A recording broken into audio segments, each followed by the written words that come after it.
BJP के प्रदेश प्रवक्ता KS. Chauhan ने बताया भाजपा की जीत का मंत्र। नमस्कार, मैं आपके साथ सुरभि। आपका स्वागत है ग्रैंड न्यूज के खास कार्यक्रम रूबरू में। हमारे साथ इस वक्त मौजूद हैं भाजपा के प्रदेश प्रवक्ता के.एस. चौहान जी। सर, पहले तो आपका बहुत बहुत स्वागत है। आज हम सर से ही जानेंगे कि इस बार भाजपा की क्या जो है रणनीति होने वाली है इस चुनाव में, क्या जो है इनका जीत का जो मंत्र होने वाला है। सर, बताएंगे इस बार आप लोगों की क्या रणनीति है भाजपा की? भारतीय जनता पार्टी की एक ही रणनीति रहती है जी, और वो रहता है विकास, और वो जनता के लिए रहता है।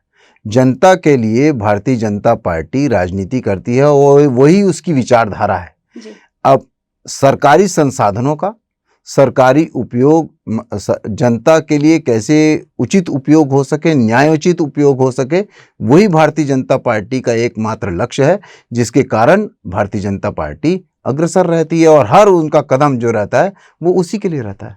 आप ऐसा क्या मानते हैं जो 2018 विधानसभा चुनाव में बीजेपी से जो गलतियां हुई थी, जो इस बार भाजपा वापस नहीं दोहराएगी?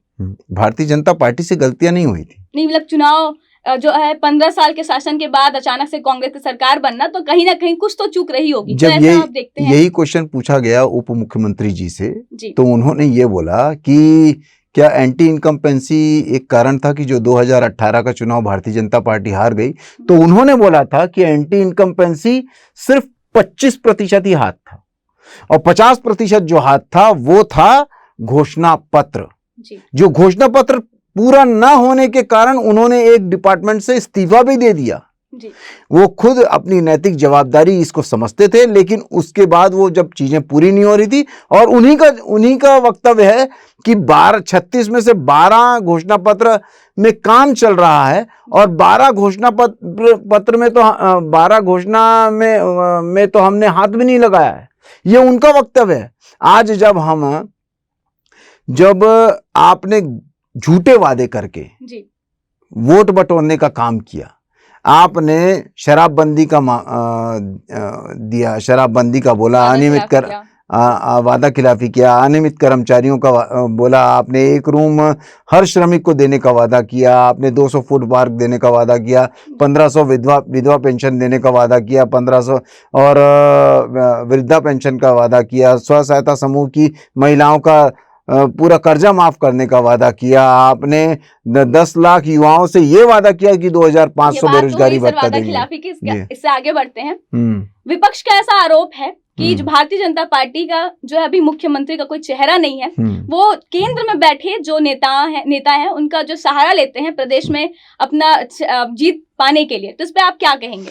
देखिए, मुख्यमंत्री का कोई चेहरा नहीं है, इनका ये कोई नैतिक दायित्व नहीं है ये बोलना। और जब हम जनता के पास जाते हैं, पहली बात तो ये है कि ये सवाल किसका है? ये सवाल जनता का नहीं है। जी, जब हम अपनी जो चीजों को लेके जब हम जनता के बीच में जाते हैं, जब उनकी वादा खिलाफी, उनकी जो भ्रष्टाचार है और जो उनका आतंक है और जो इनकी विफलताएं हैं, हम अगर जब बताते हैं तो जनता ये नहीं बोलती है कि तुम्हारा मुख्यमंत्री का चेहरा कौन है, पहले ये तो बता दो, फिर आप उनकी वादा खिलाफी और ये गिनवाना।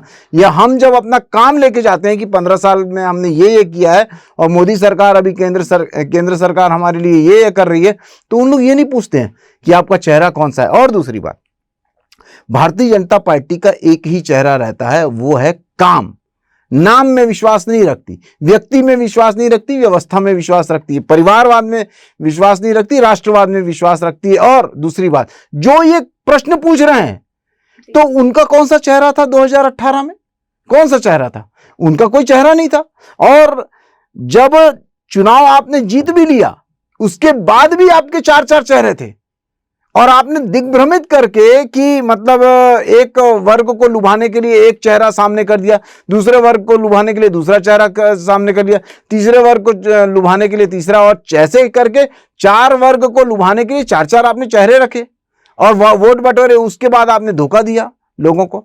और उसके बाद ये मेरे को बताइए कि आपका केंद्र में कौन सा चेहरा है?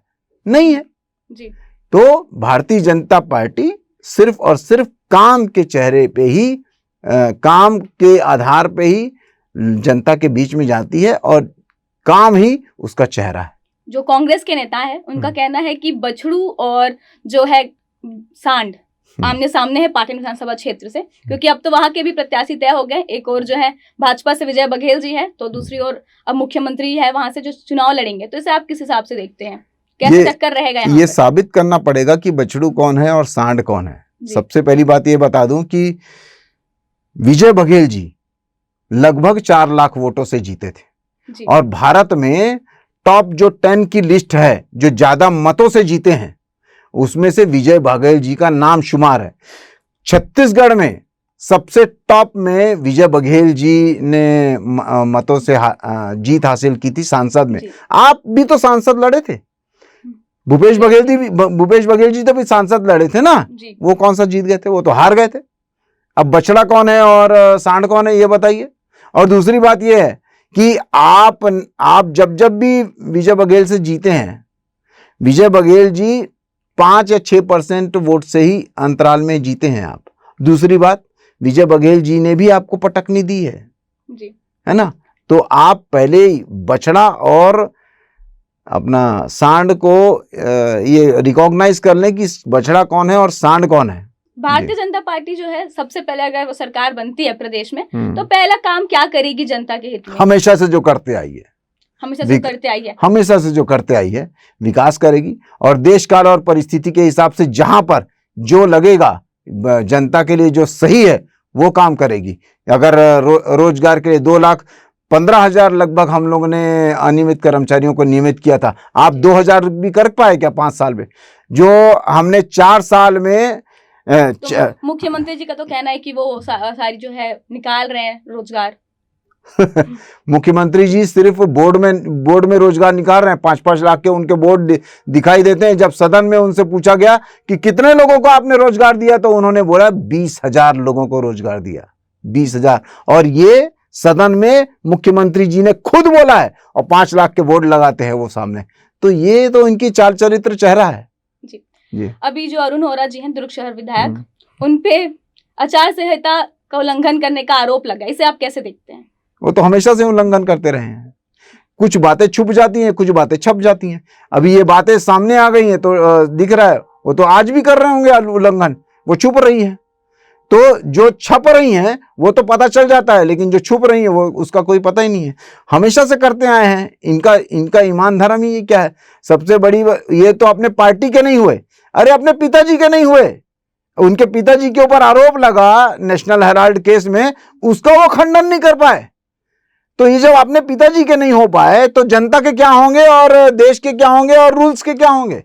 तो ये कुछ बातें छुप जाती हैं, कुछ जो बातें छप जाती हैं। जो छप गई हैं वो सामने आ गई हैं, जो छुप गई हैं वो अभी तक चल रही हैं। अरुण होरा जो पॉलिटिशियन में एक पॉलिटिक्स में जाना माना नाम है, इसे आप कैसे देखते हैं? आपको क्यों लगता है कि इस बार जो है भारतीय जनता पार्टी के जो है प्रत्याशी जो है इस बार वो सरकार बनाएंगे दुर्ग शहर में? अरुण होरा जाना माना बेटा है, जाना माना प्रतिनिधि नहीं है जी। जाना माना बेटा है, जिसको 3 बार, ये भारतवर्ष में पहली बार है कि वो एक ही केस होगा जो 3 बार लगातार हारने के बाद चौथी बार उनको टिकट मिलती है। तो ये जाना माना बच्चा हो सकता है, जाना माना परिवार का सदस्य हो सकता है, लेकिन जाना माना जनप्रतिनिधि नहीं हो सकता। जनप्रतिनिधि जो जनता ने 3 बार आपको नकारा, चौथी बार फिर आ गए आप। तो ये सरासर उनकी पार्टी के साथ भी गलत है। इसीलिए आज पार्टी के लोगों ने 27 लोगों ने उनके खिलाफ आवेदन दिया है हम खुद की टिकट लेने का।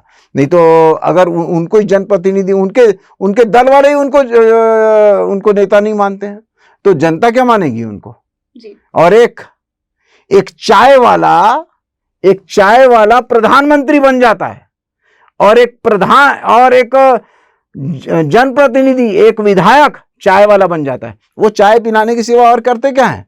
घर में जाओ तो सिर्फ चाय पिलाते हैं, काम वाम नहीं करते वो। तो आज के कार्यक्रम में बस इतना ही।